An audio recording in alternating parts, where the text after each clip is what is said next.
आदरणीय नीतीश कुमार जी के नेतृत्व में हमारी सरकार ने आने से पहले 2004-5 में जहां बजट 23,885 करोड़ रुपया था, वो इस साल 2025 में बढ़कर 3,17,000 करोड़ का हो चुका है। महोदय, न केवल बिहार के बजट के आकार में वृद्धि हुई, बल्कि नीतीश सरकार ने राज्य में वित्तीय अनुशासन को भी स्थापित किया है। राज्य सरकार ने अपने वित्तीय प्रबंधन को तय मानकों के भीतर रखा है। राज्य सरकार बढ़े हुए बजट का उपयोग राज्य के समन्वित विकास को आगे बढ़ाने में किया है, जिससे विभिन्न संकेतों और में समय के साथ हुए सुधार में देखा जा सकता है। खासकर आधारभूत संरचना, शिक्षा, स्वास्थ्य के क्षेत्र में अभूतपूर्व कार्य इस दौर में हुए।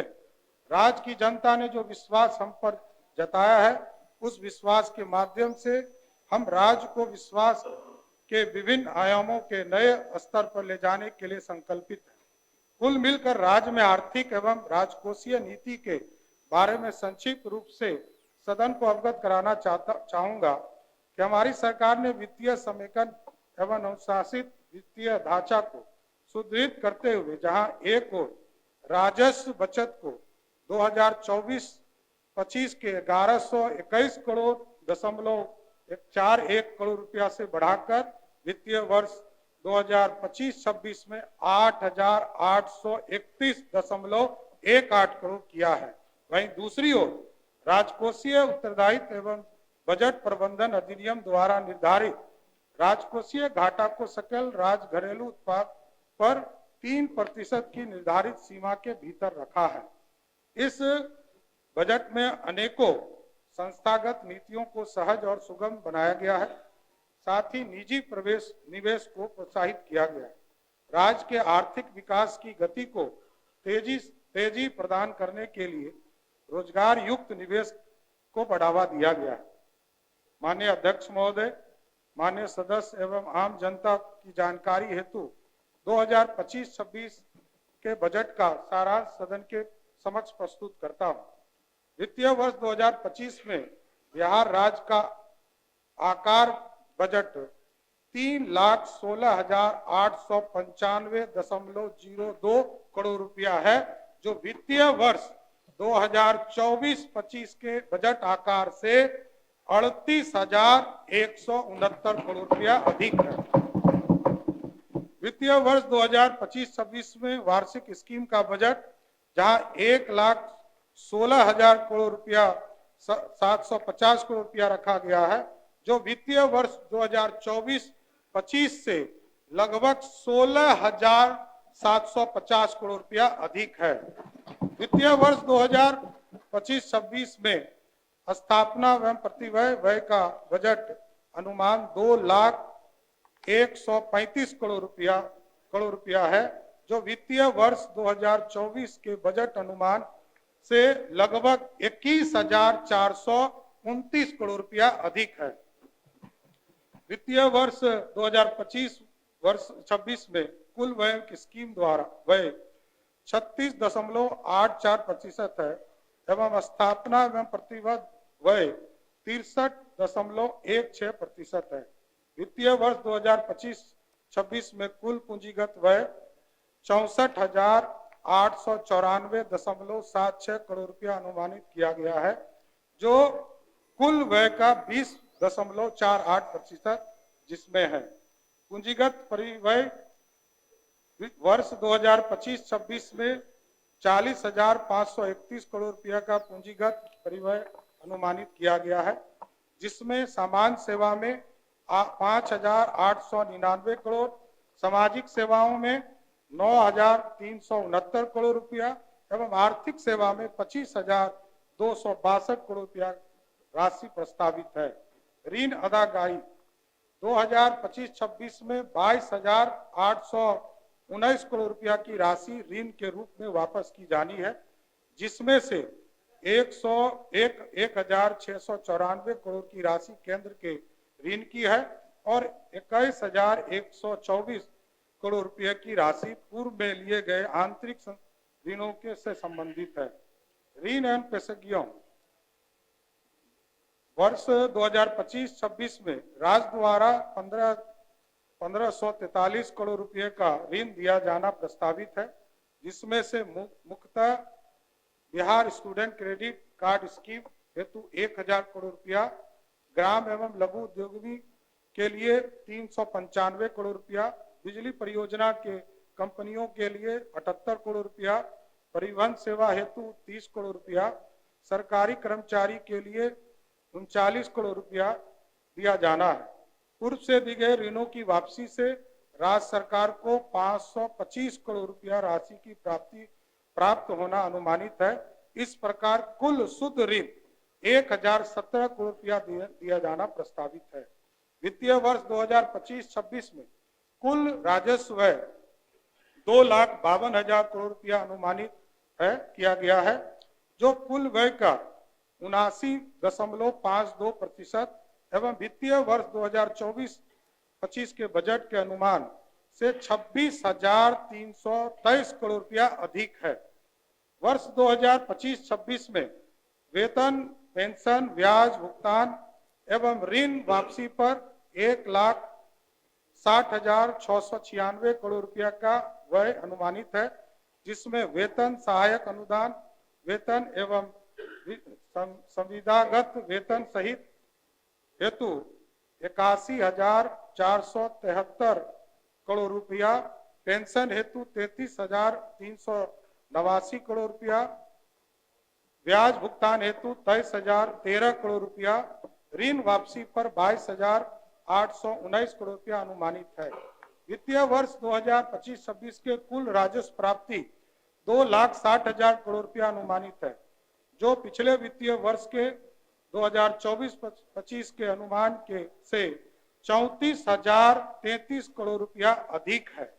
वित्तीय वर्ष 2025-26 में अपने स्रोतों से राजस्व के रूप में 59,000 करोड़ रुपया प्राप्त होने का अनुमान है, जिसमें से 46,000 करोड़ रुपया 46,500 करोड़ रुपया वाणिज्य कर द्वारा, 8250 करोड़ रुपया स्टाम्प एवं निबंधन शुल्क द्वारा, 4,070 करोड़ रुपया परिवहन कर एवं 700 करोड़ रुपया भू राजस्व प्राप्त होगा। वित्तीय वर्ष 2025-26 में राज्य के अपने स्रोतों से गैर कर राजस्व के रूप में 8220 करोड़ रुपया प्राप्त होने का अनुमान है, जो वित्तीय वर्ष 2024-25 के अनुमान से के तुलना 7325 करोड़ रुपया की तुलना में 894 करोड़ रुपया अधिक है, जिसमें से खनन विभाग से 3850 करोड़ रुपया, ब्याज प्राप्तियों से 2474 करोड़ रुपया शामिल है। ऋण उगाही वित्तीय वर्ष 2025-26 में 55,737 करोड़ रुपया का ऋण लिया जाना प्रस्तावित है।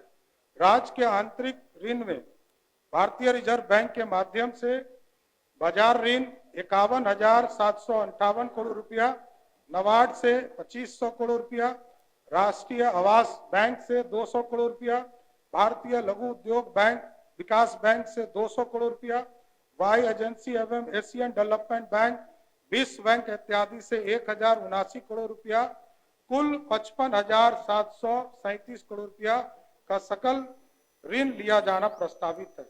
वित्तीय 15वें वित्त आयोग की अनुशंसा के आलोक में वित्तीय वर्ष 2025-26 हेतु निर्धारित 9204 करोड़ रुपया के अंतर्गत राज्य आपदा SDRF मद में 1721 करोड़ रुपया, पंचायती राज स्थायी निकाय के लिए 4,000 करोड़ रुपया, 4,012 करोड़ रुपया एवं नगर निकाय के लिए 2160 करोड़ रुपया तथा स्वास्थ्य प्रक्षेत्रों के लिए 1311 करोड़ रुपया प्रस्तावित है।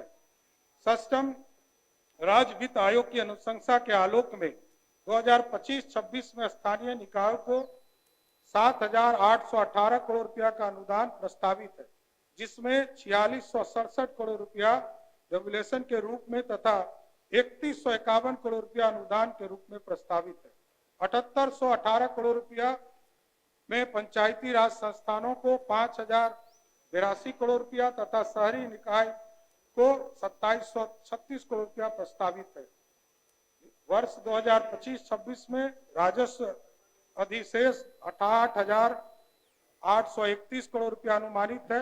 वित्तीय वर्ष 2025-26 में 32,718 करोड़ रुपया राजकोषीय घाटा रहने का अनुमान है, जो सकल राज्य घरेलू उत्पाद 10,97,264 करोड़ रुपया का मात्र 2.98% है, जो राष्ट्रीय स्तर पर केंद्र के द्वारा तय किया गया है।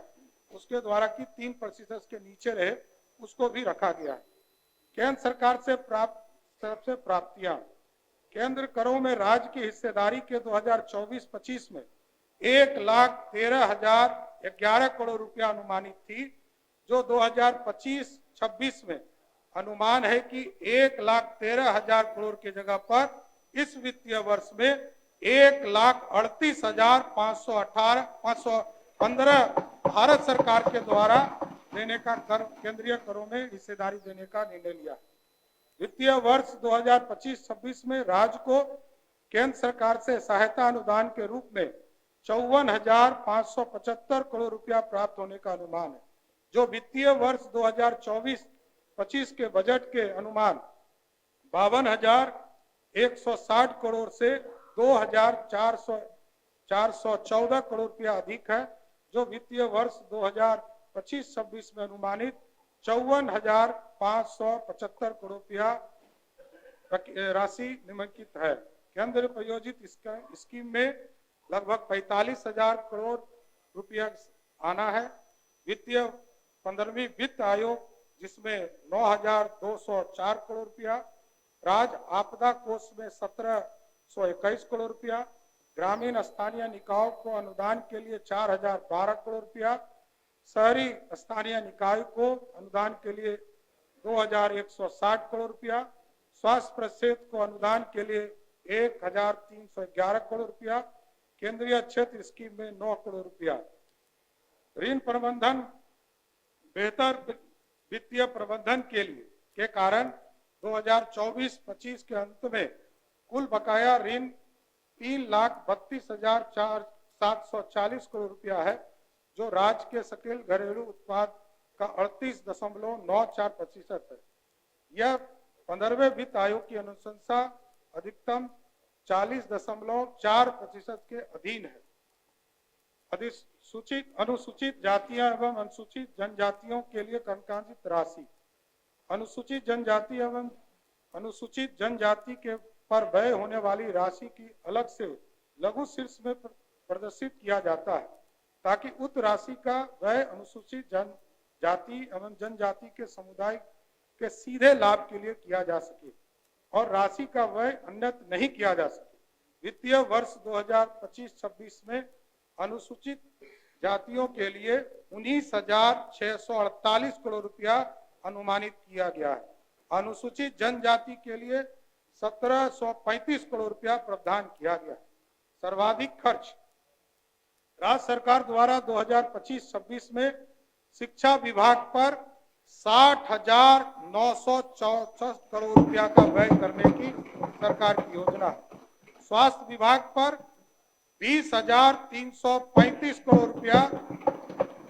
उसी तरह राज्य के शहरी और ग्रामीण सड़कों पर ग्रामीण कार्य एवं पथ निर्माण को 17,908 करोड़ रुपया देने का निर्णय लिया गया।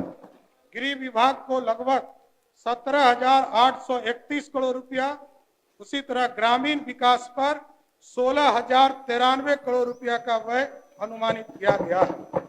ऊर्जा विभाग के क्षेत्र के लिए 13,484 करोड़ रुपया और समाज कल्याण विभाग, अनुसूचित जाति, अनुसूचित जनजाति, अल्पसंख्यक विभाग, पिछड़ा एवं अति पिछड़ा विभाग के लिए समेकित बजट में 13,368 करोड़ रुपया रखा गया है।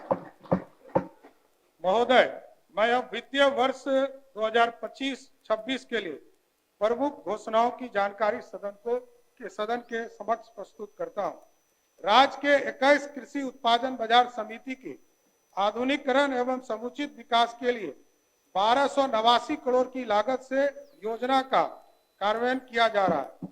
ये अन्य सभी बाजार समिति को कार्यशील किया जाएगा। ये सरकार ने घोषणा किया है कि 21 के बाद जो 17 और जो बाजार समिति उत्पादन समिति बाजार समिति है उसको भी इसमें जोड़ने का काम किया जाए।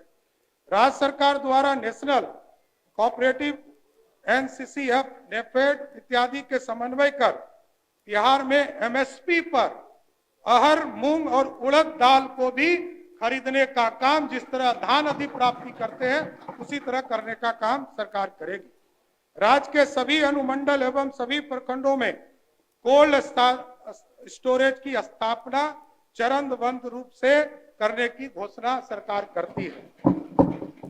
प्राथमिक सब्जी उत्पादन सहकारी समिति पीवीसीएस के उत्पादन को उचित मूल्य एवं विपणन की सुविधा उपलब्ध कराने हेतु बिहार राज्य सब्जी प्रसंस्करण एवं विपणन फेडरेशन वेजफेड द्वारा सुधा के तर्ज पर संयुक्त रूप से सभी प्रखंडों में प्रखंड स्तर पर तरकारी सुविधा आउटलेट खोलने की घोषणा सरकार करती है। वर्तमान में राज्य सरकार सब्जी प्रसंस्करण एवं विपणन फेडरेशन के तहत कुल 3 संघों के अधीन अब तक 302 प्रखंड स्तरीय प्राथमिक सब्जी उत्पादन सहकारी समिति का गठन किया जा चुका है। आगामी वित्तीय वर्ष में राज्य के शेष सभी प्रखंडों में प्राथमिक सब्जी उत्पादन समिति पीवीसीएस का गठन किया जाएगा। राज्य के प्रत्येक पंचायत में गरीब कन्याओं के विवाह हेतु राज्य सरकार के द्वारा चरणबद्ध तौर पर कन्या विवाह मंडप का निर्माण किया जाएगा। पटना में महिला हाट की स्थापना की जाएगी। अन्य सभी बड़े शहरों में स्थापित महिला स्थल, व्यापार स्थल, वेंडिंग जोन में महिलाओं के लिए स्थान को पूरी तरह कनाकित करने का काम राज्य सरकार करेगी। प्रयोग के तौर पर पटना में चलंत व्यायामशाला जिम ऑन व्हील की शुरुआत की जाएगी। इसमें प्रशिक्षक भी सिर्फ महिला ही होंगी, जो महिला को जिम ऑन व्हील के माध्यम से स्वस्थ रखने का काम करेगी। राज्य के सभी शहरों में महिलाओं के लिए पिंक टॉयलेट की स्थापना की जाएगी। प्रथम चरण में 1 माह के अंदर 20 पिंक टॉयलेट स्थापित किया जाएगा।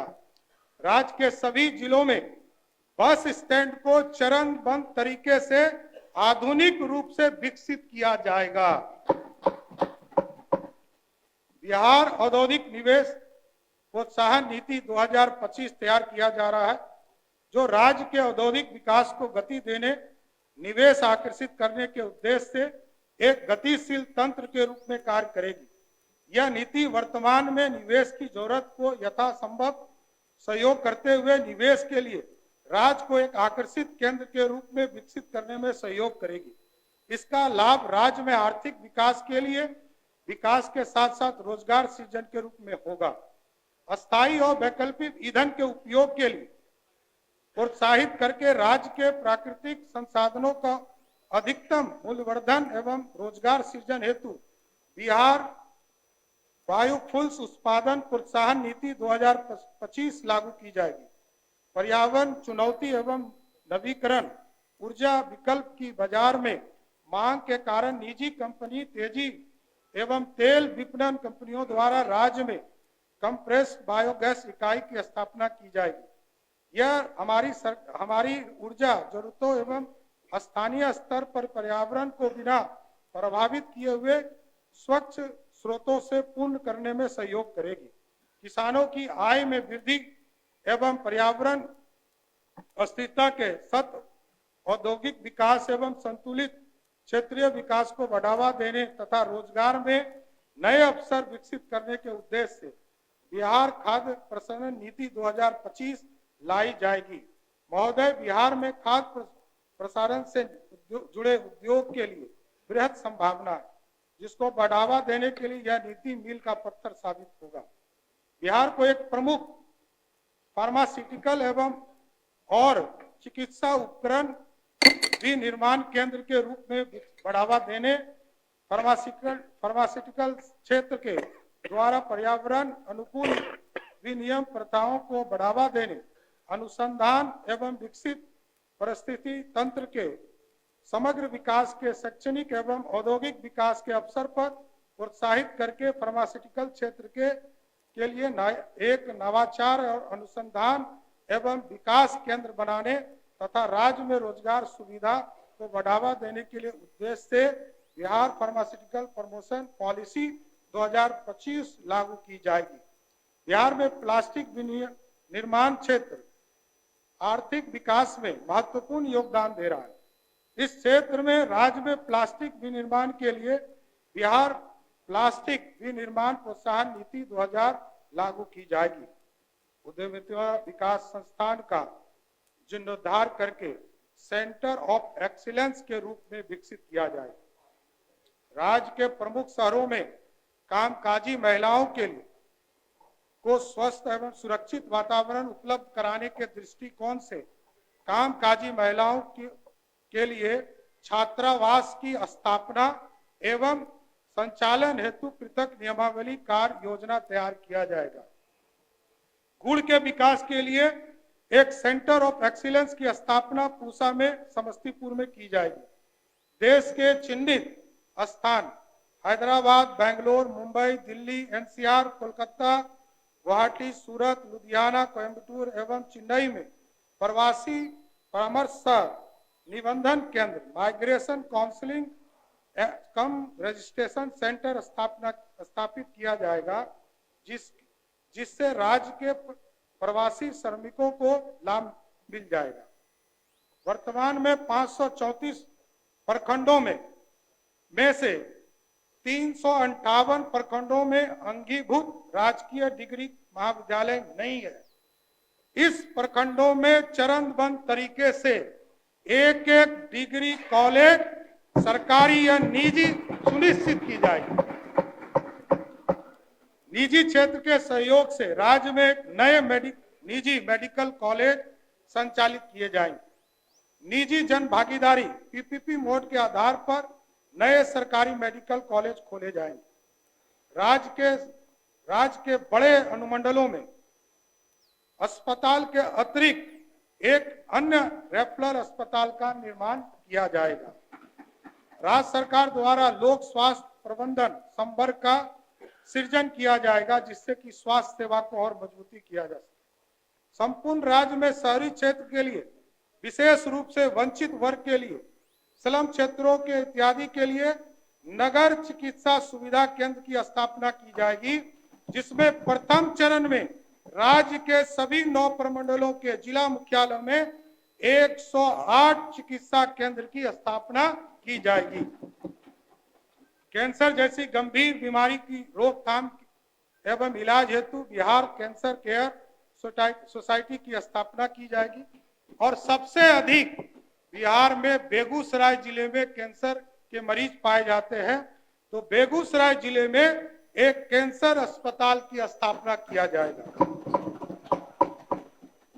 मुख्यमंत्री पिछड़ा वर्ग एवं अति पिछड़ा वर्ग प्री मैट्रिक छात्रवृत्ति योजना अंतर्गत राज्य के सरकारी विद्यालय, सरकार के मान्यता प्राप्त एवं स्थापना पुरस्कृत विद्यालयों में कक्षा 1 से 10 तक में अध्ययनरत पिछड़ा वर्ग एवं अति पिछड़ा वर्ग के छात्रों की छात्रवृत्ति जितनी मिल रही है उसको दुगना करने का काम नीतीश कुमार की सरकार करेगी। और इसके लिए लगभग 875 करोड़ रुपया का व्यय अनुमानित है। अनुसूचित जाति एवं अनुसूचित जनजाति के श्रेणी के छात्रों को दिए जाने वाले प्री मैट्रिक छात्रवृत्ति योजना के तहत छात्रवृत्ति दर को दुगना किया जाएगा, जिस पर राज्य सरकार द्वारा लगभग 260 करोड़ रुपया का वार्षिक अनुमानित व्यय माना जाता है। मुख्यमंत्री अनुसूचित जाति एवं अनुसूचित जनजाति छात्रावास अनुदान योजना छात्रावास अनुदान की वर्तमान दर 1000 रुपया प्रति माह को दुगना करते हुए 2000 रुपया देने का काम सरकार करेगी।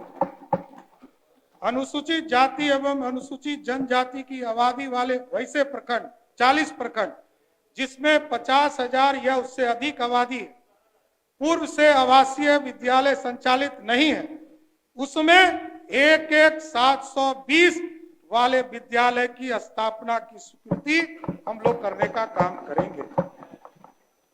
बिहार के सभी प्रमंडलों में राष्ट्रीय मानक के अनुरूप खेल अवसंरचना का निर्माण कार्य प्रारंभ किया जा चुका है।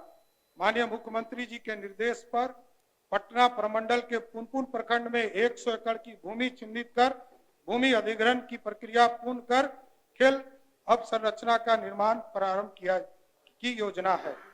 प्रत्येक प्रखंड में मुख्यमंत्री जी ने पहले से ही घोषणा किया है कि प्रत्येक प्रखंड में जो बचे हुए जितने प्रखंड हैं जिसमें आउटडोर स्टेडियम नहीं है उसको इसी वित्तीय वर्ष में स्वीकृत करने का काम राज्य की सरकार करेगी। इससे डाटा सेंटर 2.0 की कंप्यूटिंग एंड स्टोरिंग क्षमता को बढ़ाते हुए फेज 2 की योजना बनाई गई, जिसके तहत आगे आने वाले वर्षों में 50 से 500 से अधिक वेबसाइट पोर्टल एप्लीकेशन होस्ट किए जा सकेंगे। किसी भी प्रकार के साइबर अटैक, प्राकृतिक आपदा की स्थिति में राज्य सरकार की महत्वपूर्ण गतिविधियां अवरुद्ध नहीं हो, इसके लिए डाटा सेंटर हेतु रिकवरी सेवाएं होना आवश्यक है। इसके लिए disaster recovery D R and business community for Bihar state data centre परियोजना का क्रियान्वयन किया जाएगा। राज्य के प्रमुख शहरों में महिलाओं के लिए नीतीश कुमार जी की सरकार ने लगातार महिलाओं के लिए कई काम किए। महिलाओं के लिए प्रमुख शहरों में पिंक बस का प्रचलन किया जाएगा, जिसमें सवारी भी महिला होगी, चालक भी महिला होगी और कंडक्टर भी महिला ही होगी।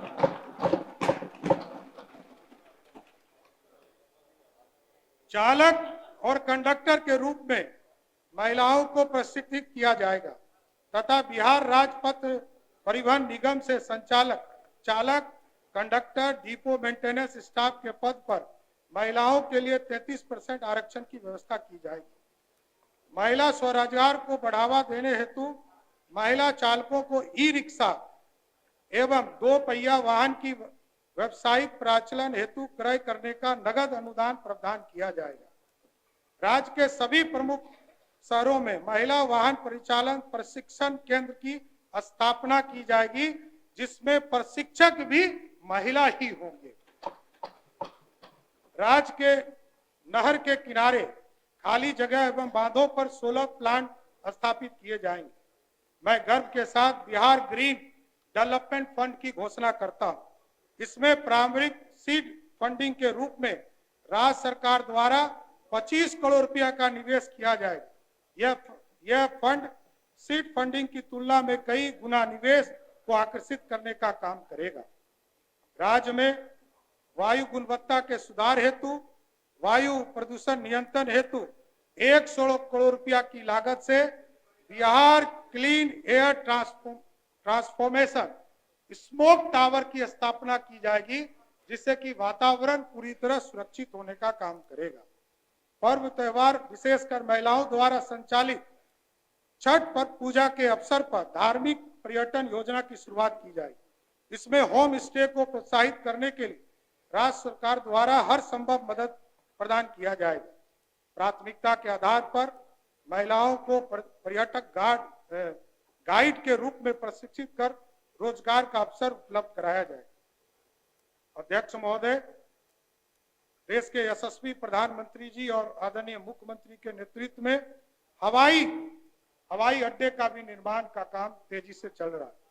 अभी कुछ ही दिन पहले यह तय हुआ है कि पूर्णिया हवाई अड्डे का निर्माण शीघ्र चालू करने का काम किया जाएगा और अगले 3 महीने में वहां से हवाई जहाज उड़ेगा, यह जरूर सुनिश्चित करने का काम करेगा। और इसके साथ साथ आदरणीय मुख्यमंत्री जी के आग्रह पर देश की सरकार ने तय किया है, बिहार की सरकार ने राजगीर में राजगीर में, सुल्तानगंज के भागलपुर जिले में सुल्तानगंज में और रक्सौल में ग्रीन फील्ड एयरपोर्ट बनाने का निर्णय लिया है साथियों।